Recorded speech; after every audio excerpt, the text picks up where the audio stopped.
This is Good Morning Uganda.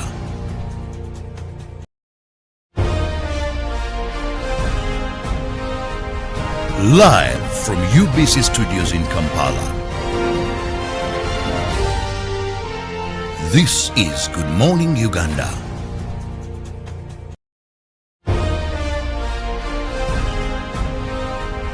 Live from UBC Studios in Kampala. The Mgongo preparations 2022. Now that means we just going to talk about 3rd June this year. You're welcome, Mr. Adinaitwe. Thank you very much, my host today. That is Jagenda, whom I've already seen on TV. I'm happy to be here with you. This year's celebrations will be animated by Fort Portal Diocese.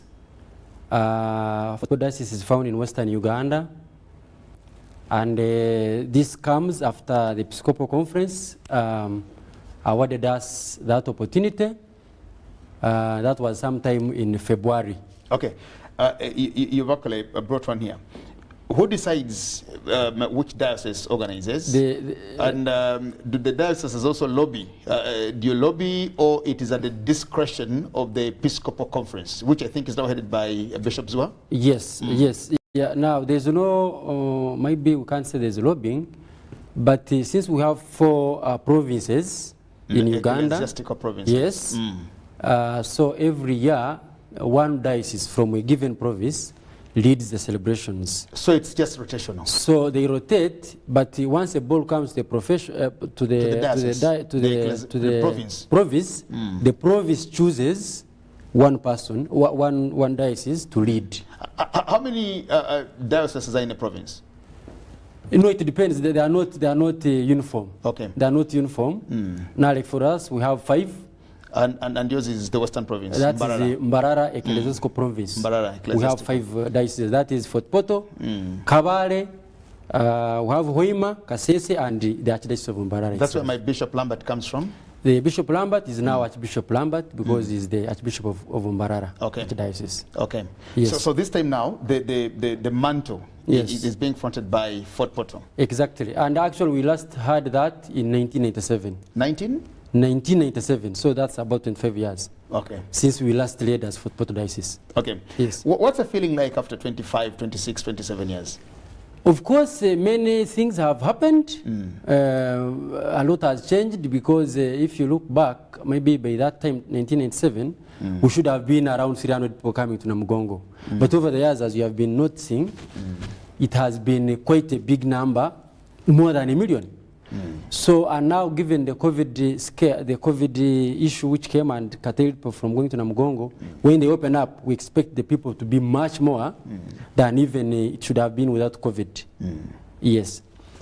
Okay. So we expect that the people will be in high esteem to come to Namugongo. And now, how prepared are you as the Diocese of Fort Portal? We are very much prepared because when the bishop was given that mantle, he called the people who are concerned and organized, put in place a steering committee chaired by Father Charles Oyo, who is the pastoral coordinator of the diocese. And he assembled a team of subcommittees where I head the subcommittee of publicity and communication, and we started swinging into action. As you are aware, we have been updating the public. The bishop has been updating the public through press conferences, and I can say that we are progressing well because every press conference we have been showing milestones and we are moving towards the success. Okay. Yes. What is so special this time that you want to bring on board? Because we've seen different dioceses, we've seen Lira Kam, we've seen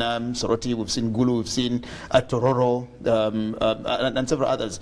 What is so peculiar with the football? I'm only thinking, do you come with anything? Because away from the celebrations, away from what happens on Martyrs' Day, that we know there will be mass, there will be there will be choir singing. What other special thing does a diocese come with and say, we are going to showcase this very unique thing that we think is unique to the Diocese of Fort Portal, and it's not with all the other dioceses in the body of the Catholic community? Thank you very much. First of all, the event is purely spiritual. not pure but majorly spiritual. It is a spiritual event. So we expect the mass to go as usual. Yep. But the only difference is that the animating diocese brings on its culture alongside the mass and everything that is being prepared. If you have noticed, the last diocese to lead was the Archdiocese of Gulu, and you noticed how that was in 2019. 2019. Yes, and you could see how the procession was done, entertainment, not entertainment, but the procession. The procession, exhibition of culture. It exhibits the culture in there. So even us, we shall come and exhibit the culture in Toro, certainly, but the mass remains, starting at 9:30 with the procession, and all through readings as normal, usually in the Catholic Church. Then other things can come on as they may unfold, but the main mass is as other mass is always done. Okay. Yes. One of the things, of course, that it is very unique to Namgongo matters specifically is the journey, the sojourning of the pilgrims from different parts of the country, different parts of the world, people who walk from near and far to come and belong. How are you prepared for the people who make journeys amounting to 2 weeks, 3 weeks, etc.? Because I'm sure if somebody is going to walk on foot from Arua or from Gulu or from Tororo, it takes them some time to come, and of course they come camping in several other areas. So how have you prepared for those, and when do the people actually start moving? Because it is 16th today, and this event is in about 3 weeks from now. Yes. What are the plans like for the sojourners? Yes, good question.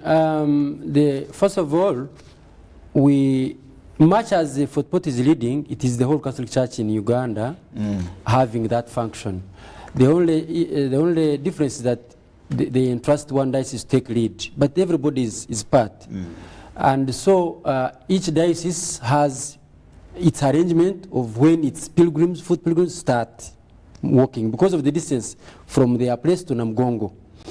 For us in particular, in Fort Portal, we shall start, our foot pilgrims will start on 23rd of this month. The 23rd May. And that will start with the Mass in Virika Cathedral, in the see of the diocese. And it will be led by the bishop himself. Our bishop is Robert Kemuhirwa, and who happens also to be the vice chairperson of the Uganda Episcopal Conference. So he will start the foot pilgrims on 23rd, and the Mass will start at 3. And that has been calculated all through to reach Namgongo. We expect them to reach in Busega Catholic Church on 31st of May.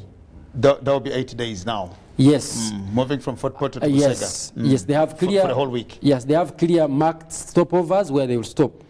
And because wherever they stop, they are nourished, they are looked after, they get refreshed, and then they move to another destination. So when they reach in Namugongo on 31st, that will be the grand entry, because they reach in Busega earlier on, then move and make a grand entry in Namugongo in the evening with a band. And of course, the bishop will be there plus invited guests as they enter Namugongo. Now, other dioceses could have already arrived. Okay.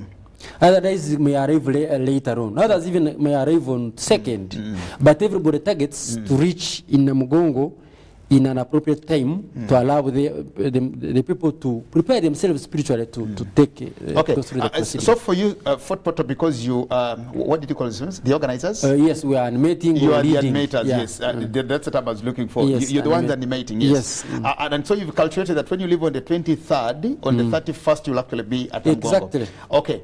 And how many stopovers are you going to make over the way? And what happens? You may not even get into the details of how it, but it will just be important for us to know. But the other issue that we also would love to understand, what happens on that particular day? We now, on the 23rd, there's been Mass, and of course, we've been flagged off. Yes. We walk, and we get to a place. It's night, it's evening, and we're camping here, then there will be nourishment, then there will be this and that. What happens there before we again move on to the second stage and the third camp until we get to where we The pilgrimage is a spiritual event as well. Exactly. So there's a lot of prayer during those stopovers. Prayer and so because people are doing sacrifice for a goal. It's like fasting. You fast for a goal. You fast while praying. So during those stopovers, they are basically praying and praying because it's about reflecting on the lives of the Uganda matters and seeing how best that life of the Uganda matters can touch your life so that you live a changed person. So you get a special moment to come closer to your God using the opportunity of sacrifice under the footsteps of the Uganda matters. So it's mainly a prayer. Or of course, you asked earlier on how are we prepared to manage the thing. We have partners who walk along the foot pilgrims.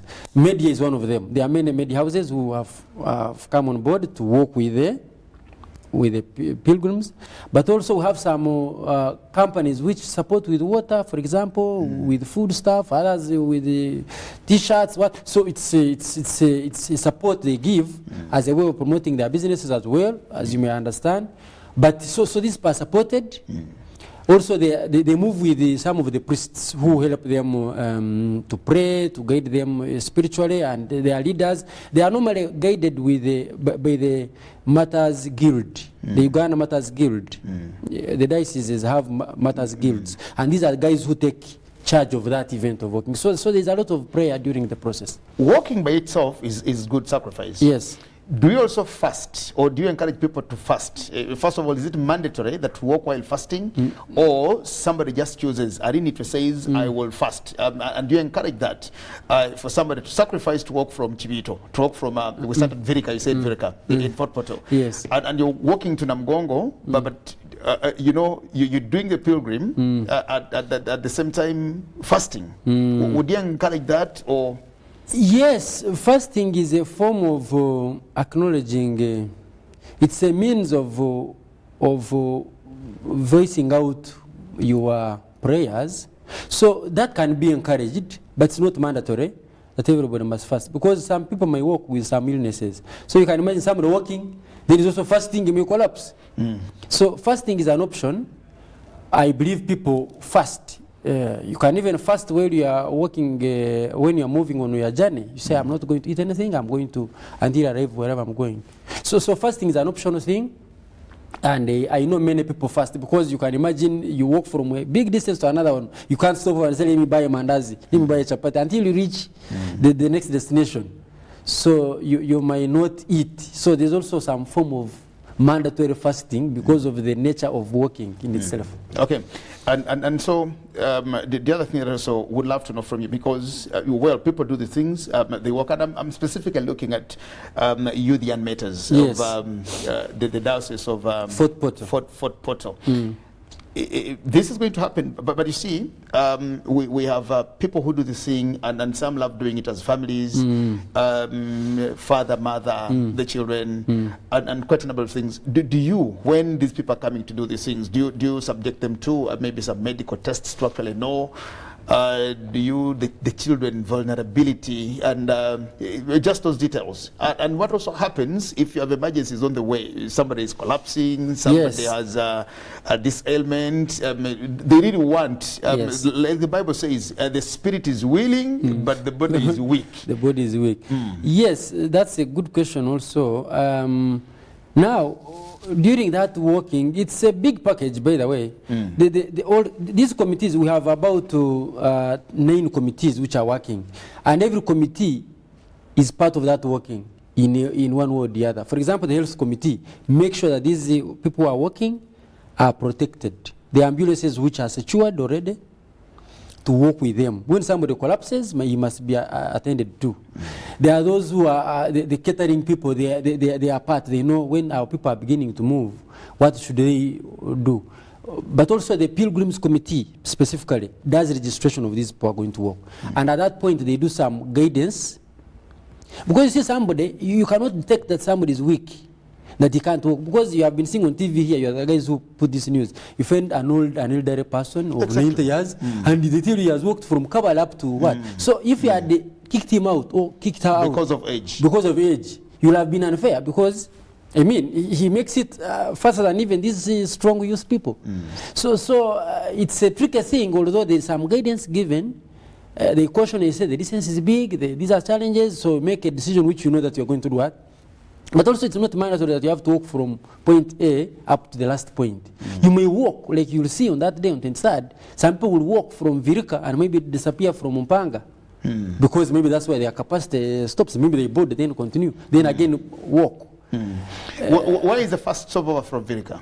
From Virika, the first stopover is at, they will arrive at Kaihura.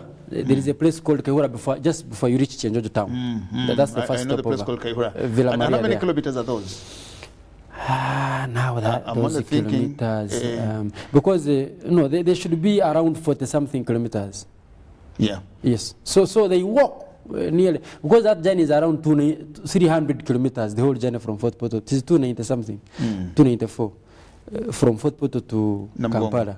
Kampala. So if you have to divide it into the 9 stopovers, so you'll go to that range, about 40 kilometers. The distance is but also the distance is determined, the stopover is determined by 2 factors: the distance you have covered, but also the point we are going to reach. They normally stop at Catholic churches, at there are known places where they stop, because there must be infrastructure there to take care of them.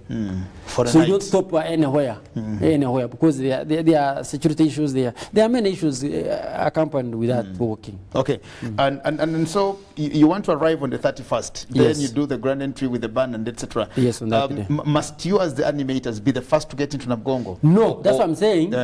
Anybody can arrive there before you? Yes, anybody can arrive before us, because the church, Namugongo, is opened. We don't control Namugongo. It is under the administration of Namugongo parish, which is under the Kampala Archdiocese. So we don't control who goes there or when. Because it's everybody is doing a pilgrimage. So we can be fast, but normally people arrive at around that time, because they want to give themselves ample time to relax and stretch up, and then so they can follow the proceedings very well. Are you prepared to receive the people having come from 2 years of a break? Now there is that thirst, there is that hunger, there is that yearning of from 2019. People who had plans of coming 2020 didn't come because of COVID. Yes. 2021 they didn't come because we still had another scientific one. And actually the time we had the one of 2021, that's the time we had the Delta variant here. Yes, It exactly. was actually very terrible on us and technical. That's true. And subsequently, those are the months. The month of May, June, July, and I think August 2021 is when we lost so many Ugandans due to those who succumbed to the variant of Delta. Are you prepared for the eventualities that, what about if people come in numbers that are very overwhelming? And then secondly, of course, I've had my bishops, my very good bishops that's coming out to say, please do not look at Namgongo Matters Day as a thing where we only come to eat pork and to drink and Exactly, to merry make yes. and all the things. Of course, you know, that you go to Namgongo and people forget the gist of being part of the Matters Day, and they just get into the fanfare, the merrymaking and the enjoyment of stuff. This is all going to happen, but I'm just looking at how Fort Poto is prepared. They coming from the rebound of COVID. We are prepared because we are working as a team together with all the stakeholders. You see, Namgongo has many stakeholders, around 5 key stakeholders, government among them.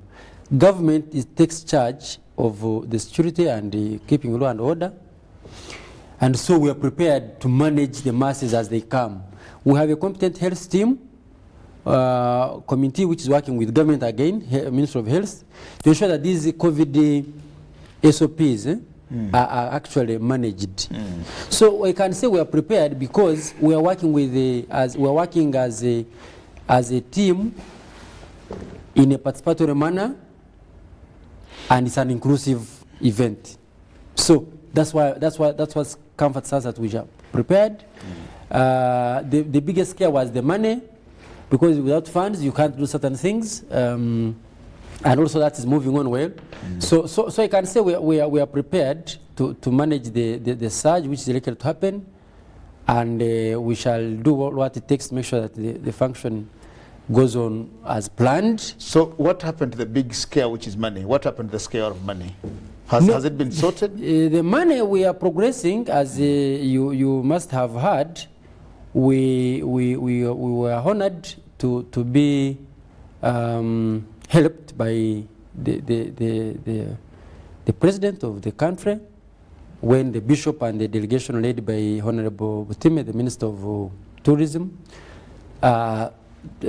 expressed the needs we had, and the bishop gladly promised 1 billion, but the 1 billion was for not only the Namugongo, because that has been a big issue in the media. The 1 billion was for catering renovation of the Viruka Cathedral, part of it, because the budget for the cathedral renovation back in Viruka was 2 billion. The Namugongo budget was 1 billion. So in total, we had 3 billion. We were in need of 3 billion. So after listening to the team, the president told them that he is offering 1 billion, but it was at their discretion to determine what portion goes where. So the bishop and the team he had gone with, in their wisdom, decided to partition the money into two. So the 500 million goes to the project in Viruka, that's the renovation of the roof, and the 500 million goes to the Namugongo celebration. So that meant that on the 1 billion, which we had on our budget for the Namugongo celebrations, we are remaining with 500 million, which we have been looking for here and there.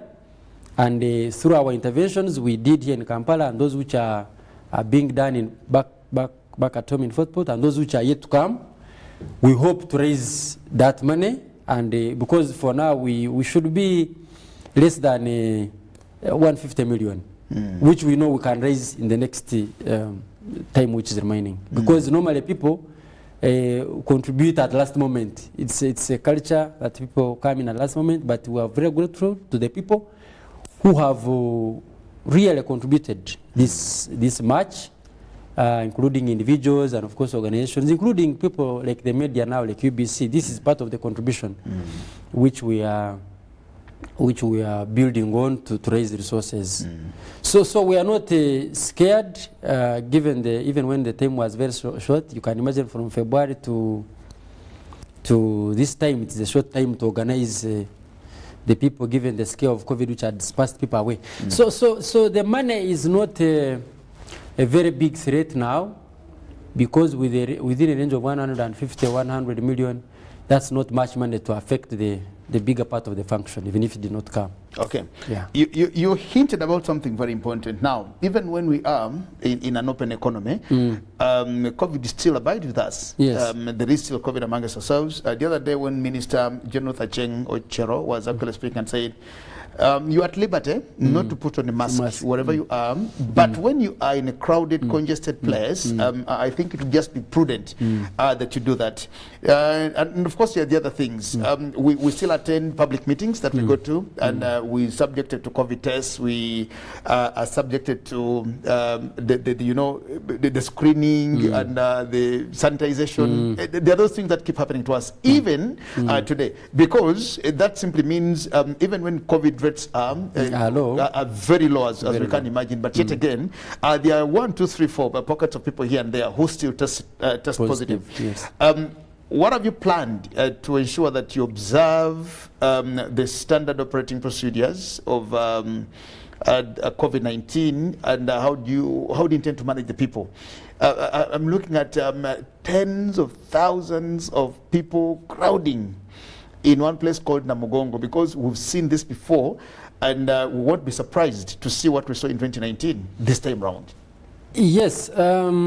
Well, our crowd, the function will attract crowds, there's no doubt.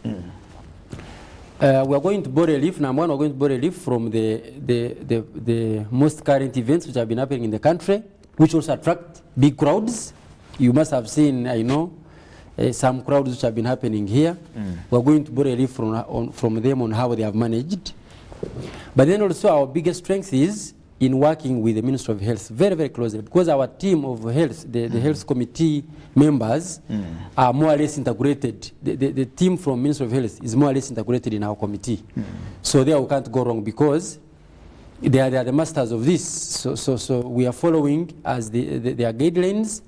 the issue of sanitizers and masks, there will be enforcement at the entry points, all various entry points. The budget of health caters for all those things. And we shall, of course, work with police to implement some of these policies and instructions. So we are not worried that we can fail in any way to implement the SOPs as directed or guided by the Ministry of Health, because we're working with them. Okay. We're not working in isolation. Okay. Vaccination, should people prepare to be asked for vaccination cards just in case, because people may have these worries, to say, I might get there and the next thing I find at the entrance is show your vaccination certificate? No, that is not, because still as guided by the Ministry of Health, that was not one of the issues to consider, that whoever doesn't come with a certificate is not allowed to come.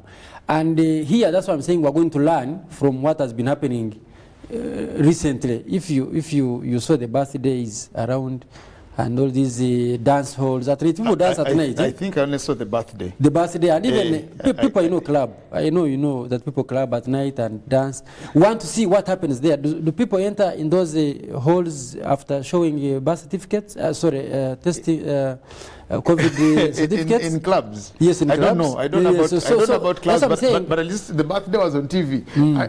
Did people enter with the? Now I saw people crowding. Yes, so that's what I'm saying. I saw Our people team, crowding. I didn't see them coming in. That's what I'm saying. Our team is studying, taking lessons on those events which have been happening in the recent past, on how they have managed. If they have been using a showing of those certificates, we shall try to borrow a leaf. But that was not stressed in the letter from the Ministry of Health. That was not stressed as something. They mentioned that, they insisted that we follow SOPs. These standard operating procedures of putting on a mask all the time, sanitizing, washing hands, checking the temperature as you enter. Those we shall manage really. But the issue of the certificate will be beyond, because this. I actually don't want it to happen, but I only wanted to ask for myself and others, yes, just in case somebody gets there and they're told actually that this is what is going to happen. So I think it's just very important. Okay. Maybe very finally from you, Ndugu Arini Twe, the publicity and communications chairperson of this Namgongo Organizations 2020. We 2022, I beg your pardon. In the next 2 minutes, we'll be off air. What is this thing that you would love to emphasize, let the public know, tell the people that they should remember going forward as we wait for 3rd June this year? What they should do, wait for. Number one, they should continue supporting us, because we have our platforms where they can support us financially, spiritually, and of course even morally, so that we have a successful event. We invite them to join us we have some remaining events in Fort Portal. Majorly we have a fundraising dinner in Fort Portal on 21st, and that will take place in Mountains of the Moon Hotel at 6 p.m. And the guest of honor is the former Attorney General, William Biaruhanga. He is going to officiate that function. We hope to look for some resources as well. Then also to join us, especially the media, and those who are going to do foot pilgrimage, to join us on 23rd of this month again in Fort Portal. They can come from us. They can tell their friends to join us, those who are in Fort Portal. But then also to call upon people to pray hard and thank God, to use this chance to thank God for we have survived the COVID through this pilgrimage to Namugongo. And of course, lastly, we invite everybody to Namugongo, because the function is an open one. Let them come and we pray together as a family to thank God for what we have gone through, especially the COVID-19. Yeah. Okay.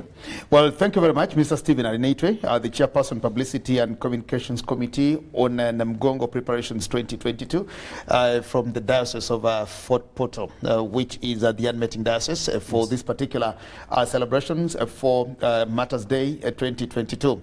We will continue supporting you, of course, we as the media, and this is what we can offer to ensure and to see that Fort Portal, of course, pulls off a very successful event. Yes. You're not in competition, of course, with the other dioceses, but it's just prudent that if you did a very good one, you would still be acknowledged for doing a very good thing.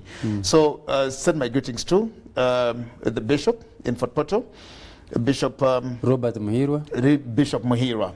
Send him my greetings, and he's actually the vice chairperson of the Episcopal Conference. Yes, exactly. Well, send him my greetings, and of course, all the people in Fort Portal and the diocese. We thank you so much, and we'll break it here. For now, my name is Jagana Semakola Ziksoka. Thank you, Stephen. Thank you for hosting me. It has been a pleasure to be in front of these cameras. Thank you. To say something about what's going on as we celebrate Namgongo this year. Thank you very much. Good morning and shalom.